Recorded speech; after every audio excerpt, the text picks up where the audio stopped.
ಹೊರತುಪಡಿಸಿ ನಿಮ್ಮ ಕೊನೆಯ ಸಿನಿಮಾ ಟೆರರ್ ಆಗಿತ್ತು. ಅದ್ರ ಹಿಂದೆ ಚಕ್ರವರ್ತಿ ಸಿನಿಮಾ ಕೂಡ ಬಂದಿತ್ತು. ಸೊ ಆ ಸಿನಿಮಾದ ಒಂದು ಎಕ್ಸ್ಪೀರಿಯನ್ಸು, ದರ್ಶನ್ ಅವ್ರ ಜೊತೆ ಕಳೆದ ಒಂದು ಕ್ಷಣಗಳನ್ನ ಹಂಚ್ಕೊಳ್ಳೋದಾದರೆ? ದರ್ಶನ್ ಅವರು N excellent artist, excellent human being. ಯಾವುದೋ ಒಂದು ಇನ್ಸಿಡೆಂಟಲ್ಲಿ ಇವತ್ತು ಸಮಸ್ಯೆಯಲ್ಲಿ ಅವರು ಇದ್ದಾರೆ. ಅದರಿಂದ ಬೇಗ ಹೊರಗಡೆ ಬರಬೇಕು ಅವರು ಮತ್ತು ಕಲಾ ಸೇವೆಯನ್ನು ಮಾಡಬೇಕು ಅಂತೇಳಿ ನಾನು ಅಪೇಕ್ಷೆ ಪಡ್ತೀನಿ. ಆದರೆ ಅವ್ರ ಜೊತೆಗೆ ನಾನು ಚಕ್ರವರ್ತಿ ಚಿತ್ರವನ್ನು ಮಾಡಿದಾಗ ನಾನು ಅವರು ಅಲ್ಲ, ಅಂತಿಮವಾಗಿ we come in the climax. ನಾವಿಬ್ಬರು ಒಟ್ಟಿಗೆ ಬರ್ತೀವಿ, ವಿ ಸ್ಯಾಕ್ರಿಫೈಸ್ ಟುಗೆದರ್. ನಾವಿಬ್ಬರು ಸೇರಿ ಒಟ್ಟಿಗೆ ದೇಶಕ್ಕೆ ಯಾರ್ಯಾರು ಒಂದು ಕೆಟ್ಟದ್ದನ್ನು ಯೋಚನೆ ಮಾಡ್ತಾರೋ ಅವರಿಗೆ ವಿರುದ್ಧವಾಗಿ ನಾವಿಬ್ಬರು ಒಟ್ಟಿಗೆ ಕೆಲಸ ಮಾಡಿದೆ. ಆ್ಯಂಡ್ ದರ್ಶನ್ ಅವರು ಭಾಳ very down to earth personality ಮತ್ತು ಭಾಳ hard working personality.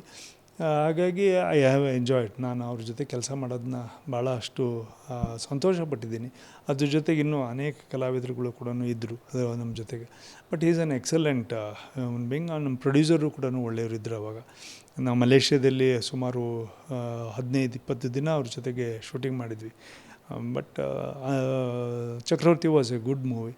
But unfortunately Darshan ಅವರು ಇವತ್ತು ಅವ್ರ ಸಮಸ್ಯೆಯಲ್ಲಿದ್ದಾರೆ. ದೇವರು ಅವರಿಗೆ ಆರೋಗ್ಯವನ್ನು ಕೊಡಬೇಕು ಮತ್ತು ಈ ಸಮಸ್ಯೆ ಏನಿದೆ ಅದರಿಂದ ಅವರು ಹೊರಗಡೆ